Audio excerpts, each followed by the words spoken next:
The first time Maria Doyle told me to leave her alone, I was only trying to carry a box she couldn't lift. My name is Daniel Cole. I'm 36, and by every legal document that matters, I own Cole Freight Logistics, a company with 11 warehouses across 3 states and a name on the side of 400 trucks. Almost nobody at the Riverbend facility knew that. To them, I was just Dan, the new guy in receiving who showed up 8 months ago, kept his head down, and didn't talk much about his life outside the loading dock. I hadn't planned on staying undercover that long. I'd meant to spend 6 weeks walking the floor of my own company, listening to what people said when they thought no executive was in the room. 6 weeks turned into 8 months because I kept finding things worth fixing, and because somewhere in the middle of it, I met a woman who refused every single thing I offered her, and I couldn't make myself stop offering. Maria was 5 months pregnant when I started. She worked inventory, she worked it well, and she worked it like a woman who couldn't afford to be anything less than excellent. She had 4 kids at home, a rotating schedule of daycare and after-school care held together with tape and prayer, and an ex-husband who had been gone so long the youngest didn't remember his face. I found all that out slowly, the way you learn a person who doesn't want to be known. The first week, I watched her lift a case of bolts that had to weigh 40 pounds, stacking it onto a shelf above her head while her other hand rested against the small of her back. I walked over before I thought better of it. "Let me get that," I said, reaching for the next case. She stepped in front of it. "I've got it. I can see that. I'm offering anyway. And I'm saying no." She said it flat, not unkind, just final, like a door closing on a track it had closed on 100 times before. Then she picked up the next case herself and walked it to the shelf without looking at me again. That should have been the end of it. Instead, it became the beginning of something I didn't have a name for yet. Riverbend ran on the kind of gossip that traveled faster than the forklifts. By my second week, I knew Maria's story the way everyone else did, secondhand, filtered through break-room conversations she never joined. Her husband had left when the youngest was 2 months old, cleared out a joint account on his way, and hadn't sent a check since. She worked full shifts at Cole Freight, then picked up weekend hours doing books for a nail salon 2 towns over. 4 kids, 1 paycheck, a baby on the way that nobody official at the company seemed to know how to plan around. I watched her decline a chair from the break-room supervisor who thought she should be sitting more. I watched her decline a ride home from a coworker during an ice storm, walking 11 blocks instead with her collar pulled up against the wind. I watched her decline, until declining looked less like independence and more like the only armor she had left. "She doesn't take help from anybody," Ruth from payroll told me one afternoon, watching Maria cross the lot toward the bus stop instead of the shuttle everyone else used. "Not since her husband left. I think she figures if she starts leaning on people, she won't know how to stop." That explanation sat with me longer than it should have. The second month, I started small. I left an extra pair of work gloves at her station when I noticed hers had worn through at the seam. She used them for exactly 1 shift, then handed them back to me folded neatly at the end of the day. "These aren't mine," she said. "Consider them a loan. I don't take loans I can't pay back." She set them on my cart and walked away before I could argue. I tried again a week later, mentioning that the vending machine sandwiches were terrible and I always packed extra. She looked at the sandwich I held out like it might be a trick question. "I have food, Dan." "I know. I just made too much." "You made too much of a turkey sandwich. It happens more than you'd think." She almost smiled that time. Almost. Then she said, "Give it to somebody who needs it," and went back to her clipboard. I started keeping a mental list of every small kindness she turned away, not because I was counting against her, but because I was trying to understand the shape of the wall she'd built. It wasn't pride exactly, though pride was part of it. It was something closer to survival math. If she let herself need one person, she'd have to trust that person wouldn't leave the way the last one had. And she'd already run those numbers and decided the risk wasn't worth the relief. I understood something about walls myself. Money builds its own kind of isolation. People smile at you differently once they know what you're worth, and after enough of that, you start wondering whether anyone in the room actually sees you or just sees the number attached to your name. Riverbend was the first place in years where nobody looked at me like that. I wasn't ready to give it up just because Maria Doyle wouldn't accept a sandwich. By the 3rd month, Her pregnancy had become impossible to ignore even for people who weren't paying attention. She moved slower on the floor. She took more breaks, always shorter than she needed, always followed by an apology to whoever was covering for her, even when nobody minded. I found her one afternoon gripping the edge of a shelving unit, breathing through something that looked like more than a normal ache. "Maria. I'm fine." "You don't look fine." "I look pregnant, Dan." "That's different." But her hand stayed pressed against her side a beat too long, and when she finally straightened, the color hadn't fully come back to her face. "Sit down for 5 minutes. That's all I'm asking. If I sit down every time something twinges, I'll never get anything done. 5 minutes isn't going to sink the ship." She looked at me then, really looked, the way people do when they're deciding whether to trust an offer or dismantle it. "Why do you care so much? You've been here 2 months." I didn't have a clean answer for that, not one I could say out loud without unraveling 8 months of careful cover. So I said the only true thing I could afford. "Because it costs me nothing to care, and it looks like it's costing you a lot not to let anyone." She didn't answer that. She sat down for 5 minutes, though, on an overturned crate near the shelving, one hand resting on the curve of her stomach, and for the first time since I'd met her, she let the silence between us be something other than a wall. The 4th month was when I learned about the kids by name instead of by rumor. I was restocking a pallet near the break area when her phone rang, the tinny ringtone she never silenced because she said she couldn't afford to miss a call from the school. She answered fast, voice already braced for bad news. "This is Maria." A pause. "Is he okay?" "Okay. Okay, I'll figure something out." Another pause, longer. "No, I understand. Thank you for calling." She hung up and stood very still for a second, staring at nothing. "Everything okay?" I asked, even though I already knew it wasn't, not fully. "My son Eli fell at recess. They think it's just a sprain, but they want somebody to pick him up and get it checked." She rubbed her forehead. "I'm supposed to be here until 6. Go get your son." "I can't just leave in the middle of a shift." "You can. I'll cover your section and tell Renata you had a family emergency, because you do." She hesitated, that old instinct kicking in, the one that said accepting help meant owing something she couldn't repay. "Dan, I don't want you covering for me. If it gets back to management." "It won't. And even if it did, a 5-year-old with a hurt ankle is not going to be the thing that gets you fired." I nodded toward the door. "Go. I've got this." She looked at me for a long moment, like she was recalculating something. Then, quietly, "His name's Eli. He's the 2nd oldest."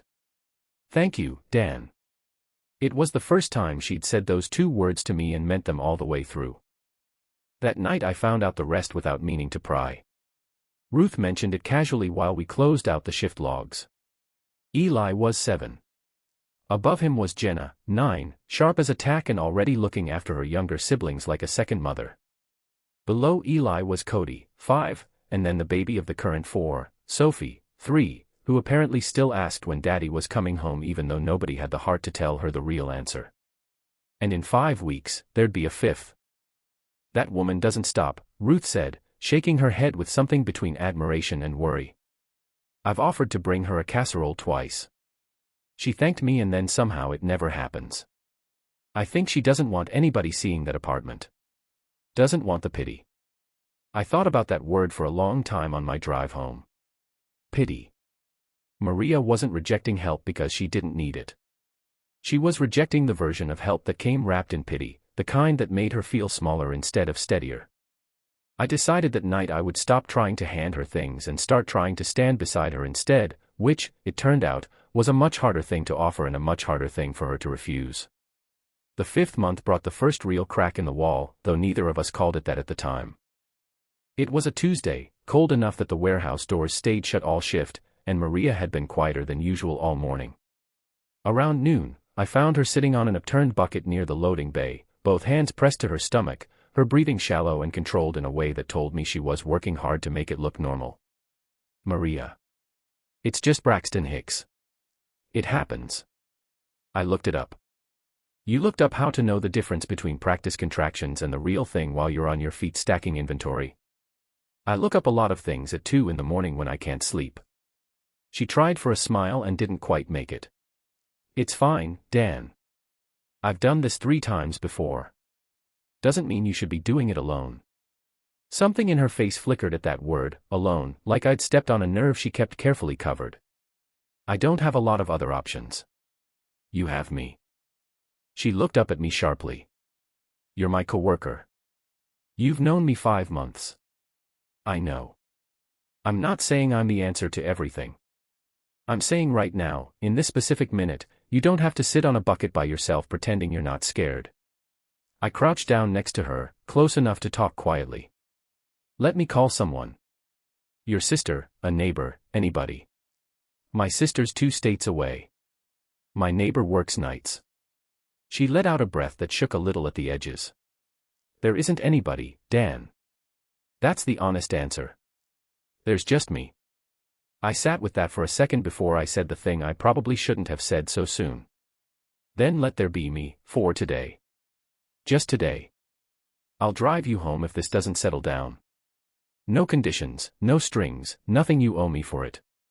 She was quiet for a long moment, staring at the concrete floor like it held an answer she was trying to read. Then, so softly I almost missed it, she said, okay. It wasn't a big word. It wasn't a door thrown open. But for a woman who had spent 5 months building a wall out of no, that one syllable landed like something breaking loose. The contraction settled within the hour, false alarm, exactly what she'd said it probably was. But I drove her home anyway, because I'd promised, and because some promises matter more for being kept than for being needed. Her apartment was small, clean despite the chaos 4 kids could generate, and full of the kind of quiet love that shows up in taped-together drawings on the fridge and a chore chart with stickers instead of check marks. Jenna answered the door before Maria even got her key out, already asking questions, already halfway into mother mode herself at 9 years old. Everything's fine, Maria told her, smoothing a hand over Jenna's hair. Dan just gave me a ride. Jenna looked at me with the frank assessment only kids manage, then said, "You're the sandwich guy." I laughed before I could stop myself. I'm the sandwich guy. She talks about you, Jenna said, matter of fact, ignoring the way her mother's face went instantly pink. Says you won't stop trying to help and it drives her crazy. Jenna. What? It's true.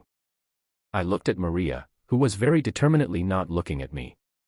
Does it drive you crazy?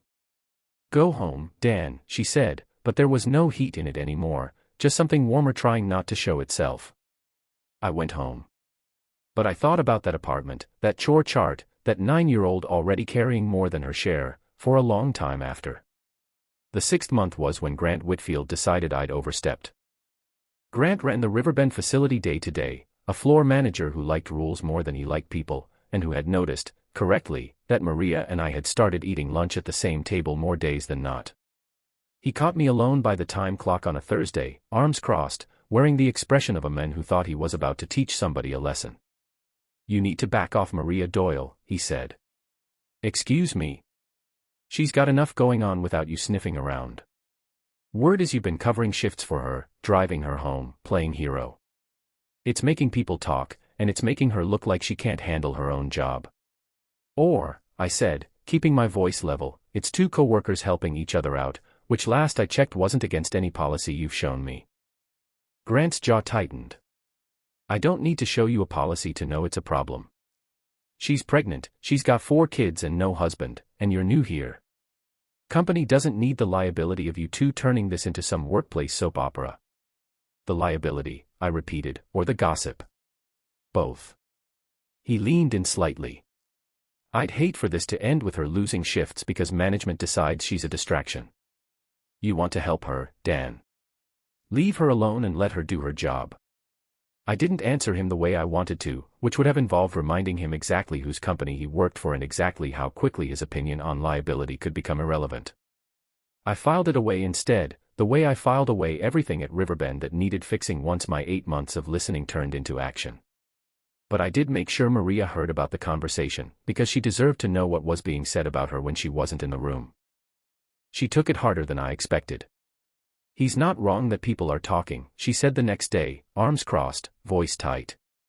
And now he thinks I can't handle my job because you keep hovering. I don't hover. You cover my shifts, Dan. Once. For your son's ankle. You drove me home. Because you asked me to. I didn't ask. I said okay to an offer, which apparently is enough to get me talked about like I'm some charity case who can't run her own life. Her voice cracked slightly on the last word, and I realized this wasn't really about Grant. It was about every version of this conversation she'd had with herself since her husband left, the one where accepting help confirmed she was failing. You're not a charity case, I said quietly. You're a woman doing the work of two parents, 5 months pregnant, and still outperforming half this floor. If Grant can't see that, that's his failure of observation, not yours. She looked at me for a long moment, something complicated moving behind her eyes. You say things like that so easily. Because I mean them easily. It's not hard to see, Maria. You're just the only one who doesn't. She didn't have an answer for that. She turned back to her clipboard, but her hands weren't quite steady, and I didn't push. Some walls come down brick by brick, not all at once, and I'd learned by then that pushing too hard just made her rebuild faster than I could take anything away. Between the 6th month and the 7th, something happened that neither of us saw coming, and it had nothing to do with Grant or the baby or the slow, careful thing building between us at lunch tables and in hospital hallways. It had to do with a landlord named Pete Kowalski, who left a notice taped to Maria's door on a Friday afternoon while she was on shift, and who apparently didn't feel the need to call first. She found it when she got home, 3 lines of typed legal language that boiled down to one fact. She was 6 weeks behind on rent, the notice period was 30 days, and if the balance wasn't paid in full, she and 4 kids and a baby on the way would need somewhere else to live before the new year. She didn't tell me. I found out because Jenna mentioned it, offhand, the way kids mention things they've absorbed without fully understanding, while we were sorting a puzzle on the living room floor. Mom's been doing math at night again, Jenna said, not looking up from the puzzle piece in her hand. She does that when the rent letter comes. What rent letter? Jenna shrugged, suddenly aware she might have said something she wasn't supposed to. The one on the fridge. She moved it under a magnet so Sophie wouldn't ask about it. I found the notice exactly where Jenna said it would be, and I sat with it for a long moment before Maria came out of the bathroom and saw me holding it. That's not yours to look at, she said, her voice tight in that old, familiar way, the one that meant she was scared and covering it with anger because anger felt safer. Maria, this says you're 30 days from eviction. I'm handling it. How? You just told me last month the math on daycare doesn't work. Where's the math on this supposed to come from? I don't know yet, okay. Her voice cracked, and she sat down hard at the kitchen table, both hands pressed flat against the wood like she was trying to hold herself steady through it. I've got a plan. I always have a plan. I pick up more hours at the salon, I sell what I can, I figure it out, because that's what I do, Dan. I figure it out. You're 8 months pregnant. I'm aware. Let me help. No. The word came out fast, reflexive, the oldest habit she had. I am not taking money from you. Do you understand what that would mean? Every single thing I've built since Mark left, every ounce of proof that I can do this without leaning on a man who might disappear the second it gets inconvenient, all of it disappears the moment I let you write a check. I'm not going to disappear. You don't know that. Neither do I. Nobody does until they do it. She wiped her eyes fast, furious at her own tears. I've been the only stable thing in these kids' lives for 4 years. I can't risk that stability on a maybe, even a maybe as good as you. I understood, sitting there, that this wasn't really about the rent.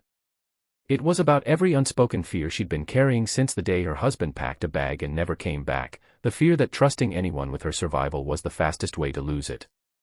Money wasn't going to fix that fear. Money had never been the actual problem. So I didn't offer money that night. I offered something smaller and, it turned out, something she could actually accept. Then let's figure it out together, I said.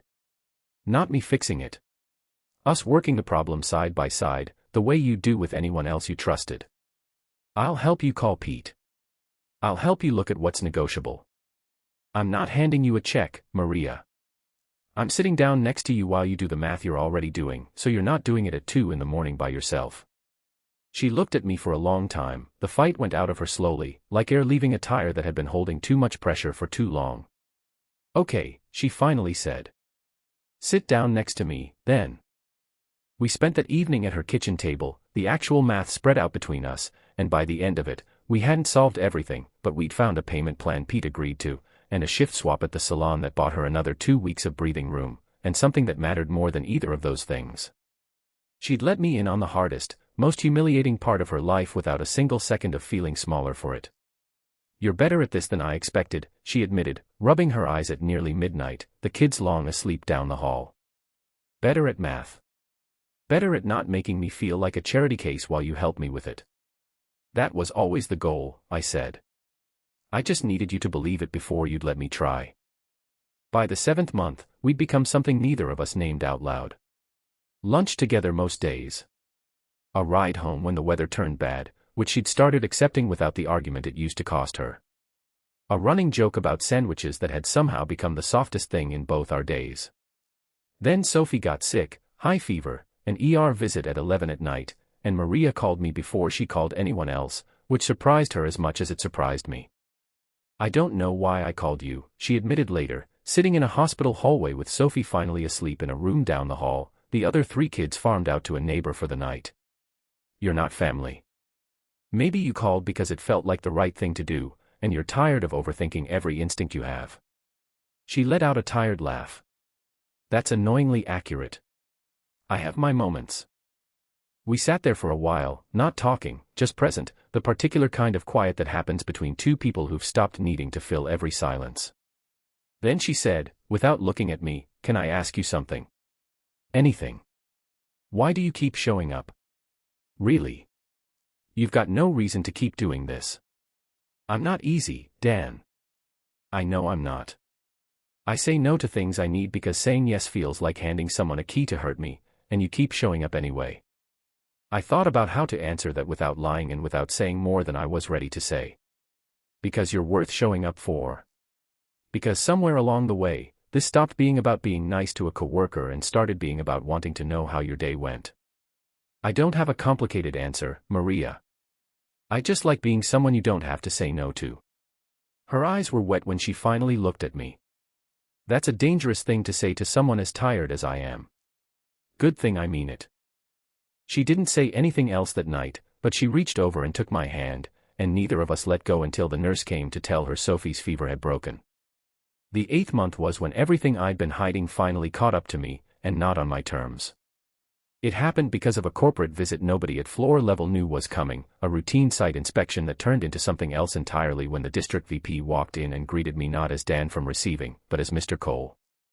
I saw the exact moment it landed on Maria's face, standing 20 feet away with a clipboard in her hands, watching a room full of executives shake my hand with the kind of deference reserved for the person who signs their checks. She didn't say anything in front of everyone. She waited until the visit was over, until the suits had cleared out and the floor went back to its normal noise, and then she found me near the loading dock with an expression I hadn't seen from her before. Not hurt exactly. Something colder than hurt. "You own this company, Maria. You own Cole Freight." Her voice was flat, controlled in the way she got when she was holding something back by force. 8 months, Dan. 8 months of sandwiches and rides home and sitting with me in a hospital hallway, and you couldn't mention you were the owner of the company I work for. I wasn't trying to deceive you. Weren't you? She crossed her arms, and I watched the wall she'd spent months lowering for me go right back up, brick by brick, faster than it had ever come down. Because from where I'm standing, every kind thing you've done looks different now. Was I a project? Something to feel good about while you played workingman for a while? No. God, no. Maria, none of that was pretend. How would I know that? You've been lying to me since the day we met. I never lied to you. I just didn't correct an assumption, because the moment I did, everything would have changed. People change around me once they know what I'm worth. You didn't. That mattered more to me than you can probably understand right now. It mattered enough that you let me think you were just a guy with an extra sandwich and a spare pair of gloves. Her voice shook, not from anger alone but from something rawer underneath it. Do you know what it cost me to let you in, even a little? I don't do that. I haven't done that since Mark left. And the whole time, you were watching me struggle with grocery money while you could have fixed it with a signature. That's not what this was. Then what was it? She was crying now, angry tears, the kind that come from feeling foolish more than feeling betrayed. Because it feels like every small thing you gave me was really about proving something to yourself, and I was just the convenient place to prove it. I wanted to argue, but I understood, watching her, that arguing wasn't what she needed right then. She needed space to be furious, and she'd earned it fairly. I'm not going to pretend the timing wasn't wrong, I said quietly. You deserved to know sooner. I got it wrong. But I need you to know the reason I showed up every day wasn't the 8 months you found out about today. It was you. It was always just you. She didn't answer. She walked away, and for the first time in months, she didn't look back. The 2 weeks that followed were the longest of my life, and I mean that against a life that had included boardroom mergers and a father's funeral. Maria kept her distance at work, polite, professional, the version of herself she must have shown everyone before I ever walked onto that floor. No lunches. No rides. No sandwiches, though I still left them, because old habits don't die just because they've stopped being welcome. Grant, predictably, loved every second of it, though he had no idea the actual reason things had cooled. Guess she finally listened to reason, he said once, and I didn't dignify it with a response. What I didn't know, what I found out later from Jenna of all people, was that Maria hadn't stopped needing help during those 2 weeks. She'd just stopped letting herself ask for it from me, and the strain of doing everything alone again, 9 months pregnant with a due date closing in fast, had started to show in ways she couldn't hide from her own kids even if she could hide them from me. It was Jenna who called, actually, using her mother's phone while Maria was in the bathroom being sick from stress and exhaustion, 9 months pregnant and running on nothing but stubbornness. She won't call you, Jenna said, 9 years old and steadier than most adults I knew. But I think she's scared, and I don't know who else to call. I was at their apartment in 11 minutes. Maria opened the door pale, unsteady, surprised and furious in equal measure that her daughter had called me. Jenna, you shouldn't have. You're not okay, Mom. Even I can see it. Jenna crossed her arms exactly like her mother did, an inherited posture of quiet defiance. I don't care if you're mad at Dan. I care that you almost fell down in the kitchen. Maria's anger deflated all at once, replaced by something more exhausted and more honest. She sat down hard on the couch, one hand pressed to her stomach. I've got this, she said, though it sounded less certain than it used to. I know you do, I said, kneeling in front of her. You've had this the whole time, Maria. I never doubted that. But having something and doing it completely alone aren't the same thing, and you don't have to keep proving they are. I'm still angry at you. I know. You have every right to be. You should have told me who you were. I should have. I'm sorry. Truly. I held her gaze, steady, not flinching from the weight of it. But I need you to separate that mistake from everything else. The sandwiches were real. The gloves were real. Sitting with you at the hospital was real. None of that was about the company. It was about a woman who worked harder than anyone I'd ever met and wouldn't let herself be helped, and I couldn't stop wanting to be the person she let in anyway. She was quiet for a long time, her hand still resting against her stomach, Jenna hovering nearby pretending not to listen. I'm scared, Maria finally admitted, so softly it was almost lost. The baby's coming in 2 weeks. I don't have anyone to call if something goes wrong at 3 in the morning. I don't have anyone to help with the other 4 while I'm at the hospital. I've been doing the math on daycare and hospital bills for a month and it doesn't work, Dan. It just doesn't work, and I'm so tired of pretending it does. Then let it not be math you're doing alone anymore. I reached for her hand, and this time she let me hold it. Not because I'm rich. Because I'm here, and I want to be, and that's not going to change no matter how angry you are at me today. She started crying again, but it was a different kind of crying than the hallway had held 2 weeks earlier. Something releasing instead of something breaking. This is terrifying, she said. I know. I don't know how to do this. Let someone in. Trust that they'll stay. You don't have to know how yet. You just have to let me stay long enough to show you. 3 weeks later, Maria went into labor at 2 in the morning, and I was the one who drove her to the hospital, because by then it had stopped being a question of who she'd call. Jenna took charge of her younger siblings with the calm authority of a girl who'd been practicing for this her whole short life, and I sat in a waiting room chair that felt too small for the size of what I was feeling, until a nurse came out and told me I could come back. The baby was a girl. Maria named her Grace, and when she placed her in my arms an hour later, exhausted and glowing and looking at me like she'd finally stopped waiting for me to leave, I understood that 8 months of sandwiches and quiet showing up had built something sturdier than any wall she'd ever put up to protect herself. "I'm still figuring out how to trust this," she admitted, watching me hold her daughter like the answer to a question I hadn't known I was asking. "That's fair. Take whatever time you need. I'm not going anywhere, and I'm not in a hurry for you to believe that today. I just need you to know it's true." She smiled, tired and real. "The kids already like you more than they like their own father. Low bar. Still counts." The months after Grace's birth rebuilt everything slowly, on Maria's terms, at Maria's pace. I didn't move fast. I didn't buy my way into her life with grand gestures, because I understood by then that the last thing she needed was another man showing up with a checkbook instead of consistency. I showed up for pediatrician appointments. I learned Cody hated peas and Sophie couldn't sleep without a particular stuffed rabbit, and Jenna secretly wanted to be an architect, a dream she'd never said out loud to anyone until she said it to me on a Tuesday afternoon while we built a blanket fort neither of us admitted was mostly for her benefit. I changed some things at Coal Freight too, quietly, the kind of changes nobody could trace back to one employee's story. Better parental leave. A childcare stipend for hourly workers. Grant transferred to a facility 3 states away after an internal review found more than one complaint about how he treated the women on his floor, and nobody at Riverbend ever connected that to a conversation by a time clock 8 months earlier. Maria found out about the policy changes the way everyone else did, through an all-staff memo, and she cornered me about it with her hands on her hips and something suspiciously like a smile fighting its way through. "You did that because of me." "I did that because it was overdue and you happened to be the reason I finally saw how overdue it was." "Don't make it more romantic than it is." "It's a little romantic." "Fine. It's a little romantic."